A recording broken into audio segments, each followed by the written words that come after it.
So, good morning. Today we're going to install a Soundtraxx TSU, I believe, 2200 Big Steam decoder in this Broadway Limited Big Boy 4014. I'm going to do it and run it parallel with the Paragon. I believe it has a Paragon 3. I'm going to leave the Paragon 3 in the locomotive to run the lights and the smoke. And the Soundtraxx decoder will be in charge of running the electric motor and the speakers, the sound. So we'll get hopefully get smoother running, although Paragon, when it's working right, is a pretty smooth running decoder. But the Soundtraxx should be better. And the Soundtraxx Big Steam decoder actually has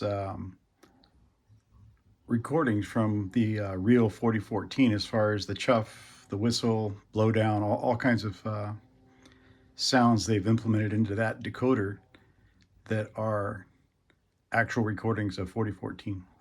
So I have this decoder in my Big Boy. I'm doing this for a friend, and it sounds pretty good. You can find the video on YouTube on my channel. I'll probably put a link in the description. Although when we're done here, we'll definitely be running this one on the layout and testing her out, see how she sounds. First thing we'd need to do is pop the shell off of the tender. If you're curious of how that works out, there's 2 screws back here, 2 screws to forward. You would access those from the bottom of the tender. Take those 4 screws out and remove the rear coupler, and it just pops off the top. Then you'll have to unplug normally the speaker assembly and light assembly. This is the rear of the tender, has the speakers in it. The speaker box is screwed to the rear cast, die cast piece here. This is pretty heavy actually. Then you have JST plugs for the speaker and JST plugs for the lights. I believe the backup light and the red position lights. This slides into the back of the tender and is secured by these 2 screws right here. So that's how that comes apart. Nothing really holding it up here, just a nice precision fit in there with 2 screws in the bottom holding it up. To do this, the first thing I had to do, well, first thing I normally do when I do this is I power up the locomotive, as is with the Paragon decoder, make sure everything works. I'll do a master reset, which the button to do that and the instructions you can find. The button is on the decoder right underneath this piece right here. I'm going to put an image up on the video and we'll talk about the pinout of the Paragon 3 decoder. But this JST connector right here in the back that goes into here is track left and right from the locomotive, and then motor positive and negative to the locomotive. So you can see that I put a red dot on this end. That's the positive lead to the motor. The way I tested that was I put, of course, you want to disconnect this from the decoder and not have any power on the track. I put 2 small pins rather, in the back side of these pinouts, the one on the right, one on the left of the red dot. That was supposed to be the positive and negative to the motor. And then I connected a 9-volt battery, and sure enough, if I connected the positive side of the 9-volt battery to this wire and the negative to this wire, the locomotive ran forward. So we know which 2 wires we need to use to power the motor at that point. The pinout clearly shows this as well, and we'll talk about that in a minute. So I will cut those 2 wires that are going to the locomotive, and those will get soldered or connected to, a JST 2-pin like this, and then connected to the Soundtraxx decoder. So the Soundtraxx motor out, orange and gray, will connect to either, if I use a connector like this, it'll go, red, black, and then red, black onto the motor, and then that forward to the locomotive. This other connector on this side, I believe it's J4 on the image, and again, we'll talk about that in a second. That's track power left to right from the Tinder pickups. You can see the wires coming up right here, going in there. So I'll also tap into these. I won't actually cut these wires, but I'm going to tap into these, and again, use another 2-pin connector like this, and have it coming off of, have the lead, solder into these and cover them with heat shrink, and have another connector coming off of here, as well as being able to plug this one back in. And the one coming off of here will plug into the Soundtraxx decoder to power it. The reason we're doing that is because we're going to run these decoders parallel, and if any program changes need to be made in the future, you'll want to disconnect power from one or the other decoder. Like, let's say you want to make a change to the decoder that's powering the lights and the smoke. I don't know what changes you'd want to make, but you would disconnect the power to the Soundtraxx, because you're going to use the same address on both, right? 4014 in this case. And then do your programming here. If you wanted to make changes on the Soundtraxx decoder, you would disconnect this JST and this JST. That would remove power from the Paragon decoder, but you would still have power coming up and going to your Soundtraxx decoder. And by having power going to it, obviously you're able to communicate with it with either your handheld, or if you have JMRI hooked up to your test track, you can do it that way. To run these parallel, what I normally do is I look at what mechanical aspects the functions are controlling. So in this case, the Paragon, I think 7 turns the smoke on and off. So we'll have to leave that. And what else is there? Another mechanical aspect? I don't know that there is, but we'll want to leave F9 so you can do a startup and see the cab lights come on and the smoke come on and the lights come on, etc. So what we'll do is we'll write down, we'll scan it on JMRI. I don't know if you're familiar with it. You can scan the decoder on one of the pages, and it tells you all the functions of each bunch, what each function controls. So it's the mechanical things we're looking for, like turning smoke on off. We need to leave that. So that would be F7. F9 would be startup, which isn't really mechanical, but Paragon likes to go through its startup routine to get the smoke unit up to temperature and things like that. So when we go to program the Soundtraxx decoder, we'll program that one so that F9 maybe makes a sound related to starting up if we can find one. Otherwise, it'll do nothing. And definitely set up F7 so it doesn't do anything. You wouldn't want to press F7 and turn on or off the smoke and then blow the whistle, for example. So just set the Soundtraxx to do nothing on F7 and nothing on F9. And then program your other functions for the various sounds that you want. It's really not that difficult. You'll see as we go here and I get it set up. It doesn't, well, I shouldn't say it doesn't take that long, but it's a maybe an hour job once you get it apart and ready. And I had to do some repairs on this tinder shell.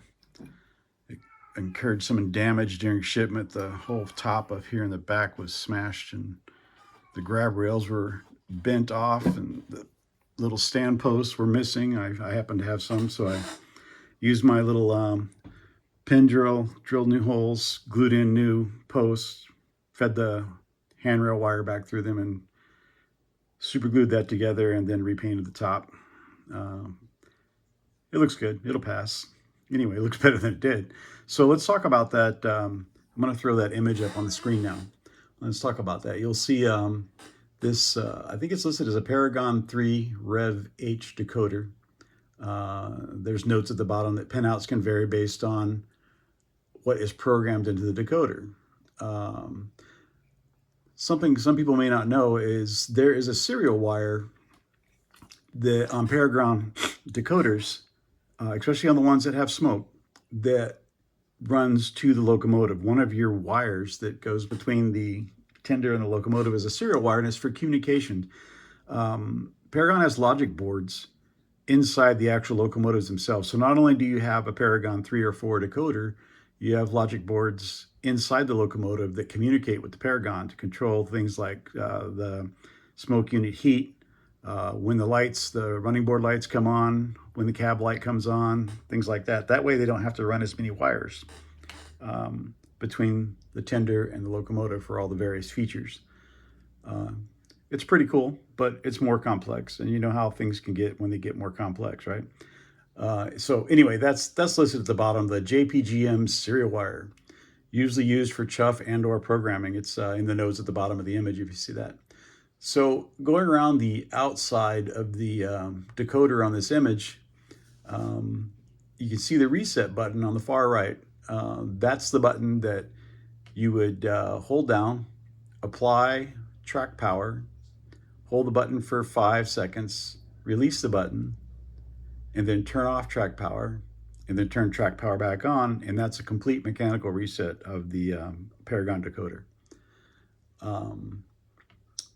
That's probably the best way to reset one of these, and if you're having problems with your Paragon, that's the very first thing you should do. Unfortunately, you have to remove the shell on almost all of BLI's steam locomotives to get to that reset button. So yeah, learn how to take your tender apart, I guess, if you have steam, or your shell off if you have diesel. If we start at J1, bottom right, you can see that on the image, if you look closely, you can blow this up on your screen. Hopefully I leave it up long enough for you to take a screenshot. I actually listed the numbers inside the pins, so you can see 1, 2, 3, 4 on J1, and then the notes below that tell you that J1 is front light, J1 pin 2 is front light, so that's probably positive, negative. J1 pin 3 and pin 4 are rear lights, again, probably positive or negative. I don't know what the voltage output is on those, but that's what they control.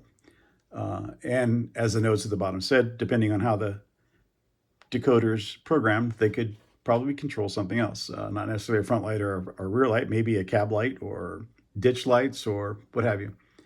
Moving over to J8, pin 1 is Mars light. It's actually listed as 3.3 volts. Pin 2 is Mars light and or serial connection to the locomotive. So that's probably positive, negative, and or serial. J8 pin 3 and 4, cab lights, and J8 pin 5 is the wheel sensor, and I believe what that's referring to is BLI puts a magnet on the flywheel, and it has a reed switch located next to the flywheel, and every time the magnet goes by it, it counts an RPM, right? Goes by it one time, that's 1 RPM. And that's how it calculates chuff and smoke puffs and things like that. If your reed switch ever fails, there is a way to bypass the reed switch, and then you can adjust the CV as far as sound and or smoke chuffs to match the wheel rotation, however you see fit. So, you know, if your BLI locomotive stops chuffing, stops puffing smoke, there's a good chance that the reed switch went bad. If you don't feel like tearing your locomotive apart and fixing that, I believe it's in the notes section of the tech manual. You can disable the reed switch, and you can program a CV that will be variable to increase or decrease chuff. So that's something good to remember. On this example, J6 pins 1 through 5, nothing was listed as being used on those, so maybe for future use, I don't know. Maybe on the Paragon 4, it's being used for something. Again, not sure. Right next to J6, moving to the left, the Rolling Thunder socket, you can see that. You can just lift the Rolling Thunder board right out of there if you have to. Move a Rolling Thunder board from one decoder to another. That's another thing that you'll be able to keep by doing running these decoders parallel. The Rolling Thunder will still work. Even though the Soundtraxx will be in charge of producing sound, I believe the Rolling Thunder will still interpret the deeper sounds from that system. And if you have a Rolling Thunder system on your layout, it'll still work. It'll still function. You'll hear the locomotive, the heavy, deep bass tones as it gets closer to, I believe, where you have, yeah, the pickup, the sensor for the Rolling Thunder system, wherever that is. I think it uses proximity on that, so it can tell distance based on signal strength, and it gets louder as the locomotive gets closer to the receiver, and then fades away as it goes by. It's pretty cool. I have one on mine. I kind of upgraded the bass speaker to a much bigger bass with an amp, and it can get noisy in the layout in the layout room if I have it cranked up. But anyway, let's move on to J3, and that's the one we're going to be using, because that J3 pins 1 through 4 are track power plus negative and motor power plus negative, positive, negative. So it's saying 1 and 2 are track power, and you can see inside the little pin, the female end of the pin adapter, that 1 and 2 are the closest on the end closest to the reset button, and then 3 and 4 are towards that capacitor. Those are the two wires, 3 and 4, that we're going to tap into. We're literally going to cut them away from Paragon, so there will be no physical connection anymore with wires from the locomotive for 3 and 4. They will be going to the Soundtraxx decoder, and the Soundtraxx will use those two wires to control the electric motor in the locomotive. Let's see if we go up to J4. That's another one we're going to be using in this one. Actually, you can see J4 and J5 are track power.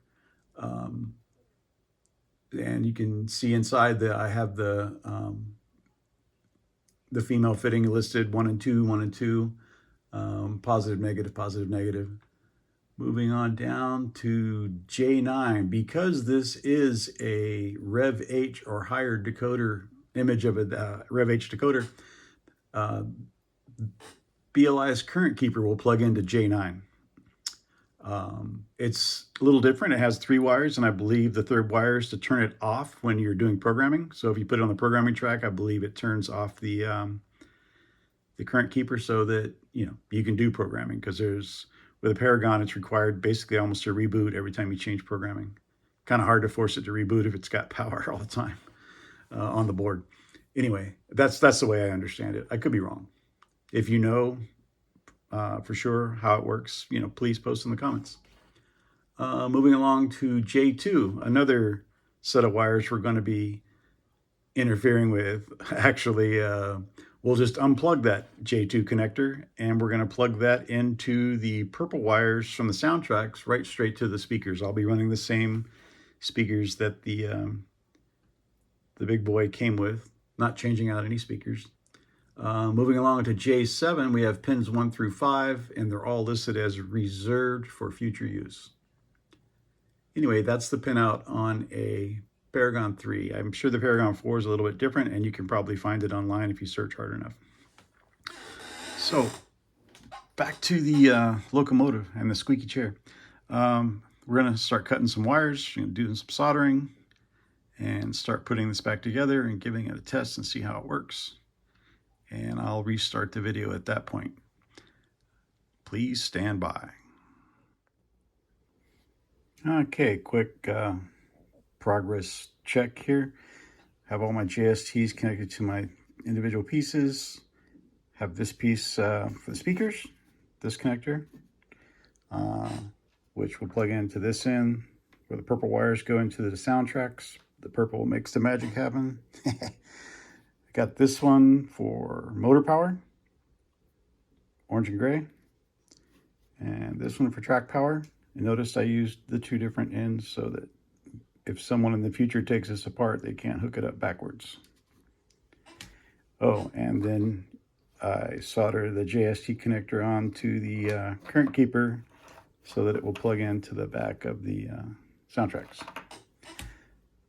So now I have to move on to the wiring on the Paragon 3 and splice into the motor and track power with these 2 connectors, and then hook it all up, see what happens. Hopefully don't let the smoke out. Got to keep the smoke in. Stay tuned. So remember I was talking about using a 9-volt battery to figure out the polarity of those wires, since all BLI wires are black. So I've got my trusty 9-volt here. Positive is the small guy. So if I touch that here, see if I can get this to work with one hand. And it's running forward. So that's the correct polarity. This one's positive. Cool, eh? Be right back. Okay, I have the program in the Soundtraxx right now. The Paragon doesn't have any power to it. Soundtraxx is plugged in. Speakers are over there. It's kind of loud. Hopefully you can hear me. So we have the actual recordings of the 4014's Whistle and Bell and Chuff. Let's see how those sound.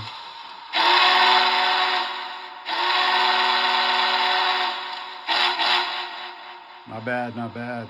The bell.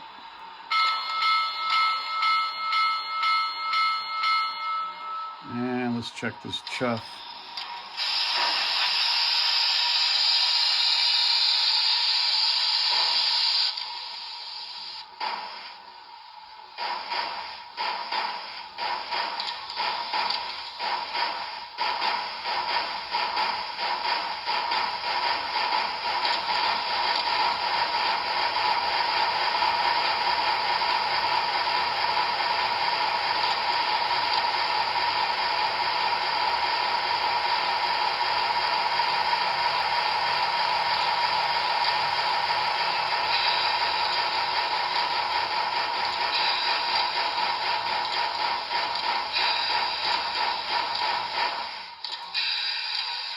All right, let's try it on 28 speed steps.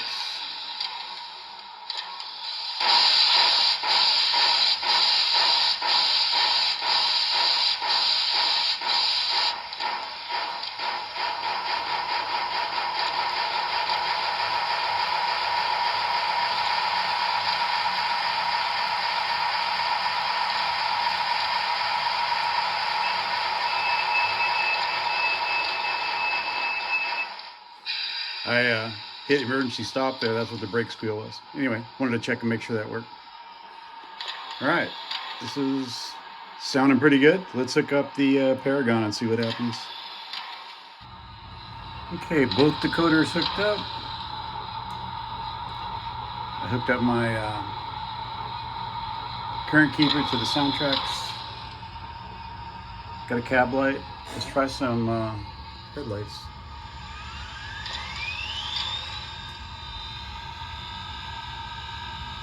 All right, there we go. Horn. Horn. How about whistle? Still got the whistling smoke.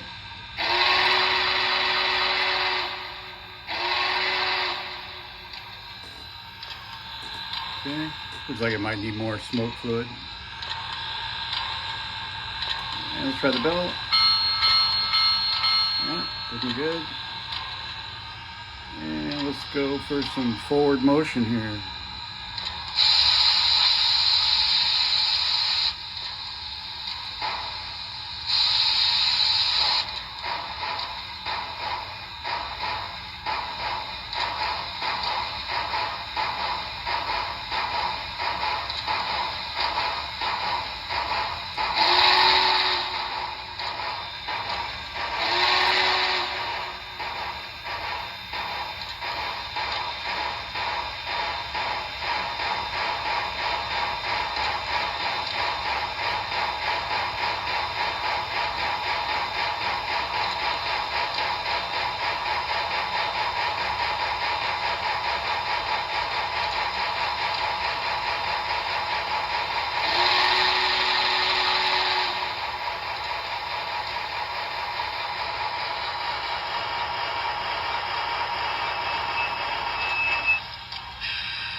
Seems like it's working.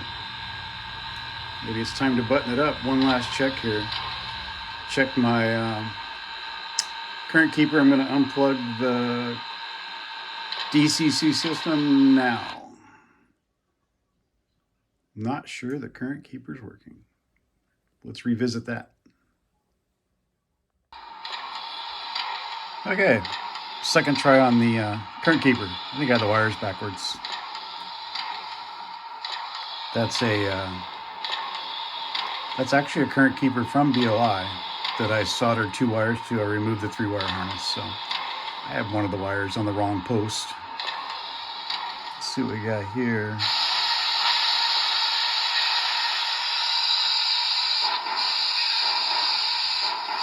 Oh, that's still working.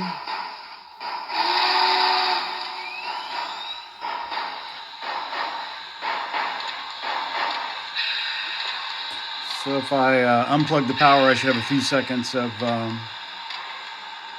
sound here. Unplugging the power now.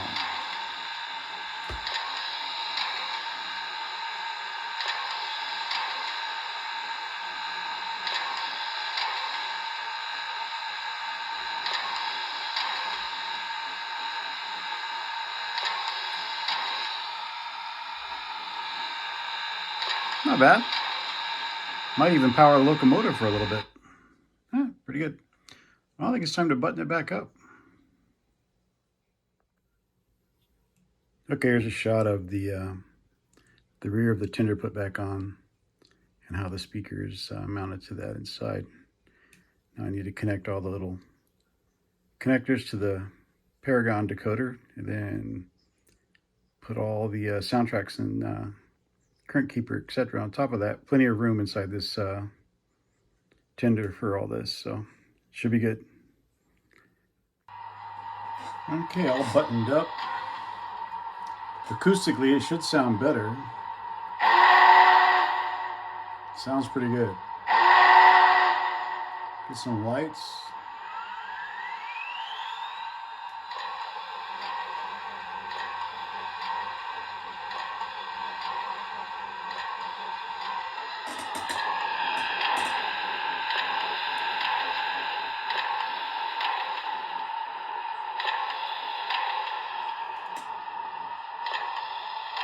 See how that throttle is. Let's go 128 speed steps.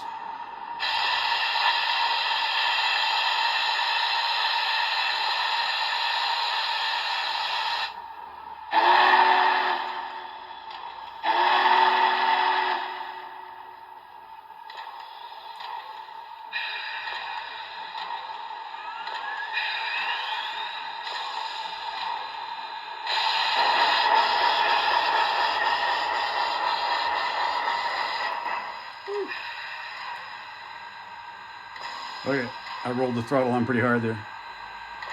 Let's go forward.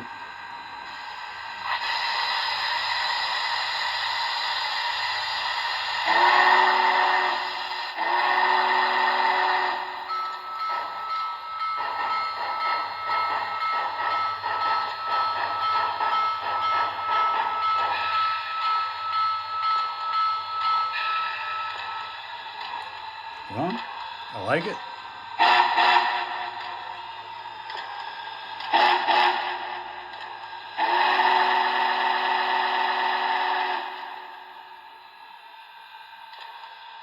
Sounds good. Time to put it on the layout. Check it out.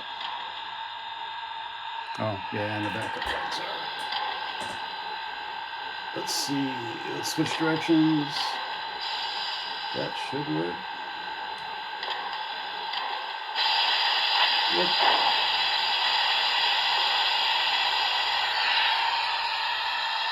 And then switching directions.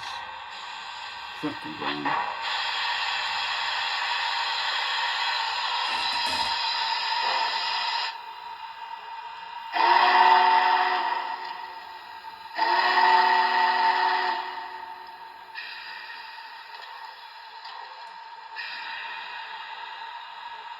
Cool.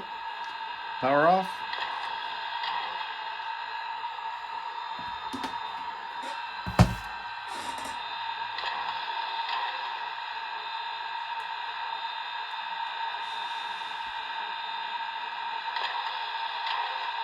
Current keeper's doing its thing. At least for the Soundtraxx. Paragon 3 does not have built-in capacitance, or if it does, it's very minimal. Okay, got her on the layout. Got some Santa Fe cards hooked up to it. I don't think it'll mind. Rolling Thunder's working. You probably hear that if you're on a PC or you're on your TV with a subwoofer.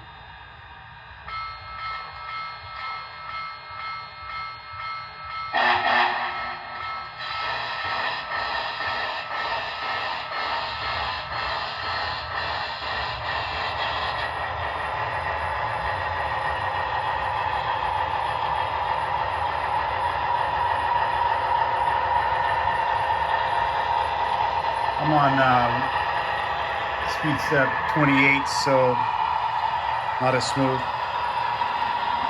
We'll demonstrate some slow speed here in a bit.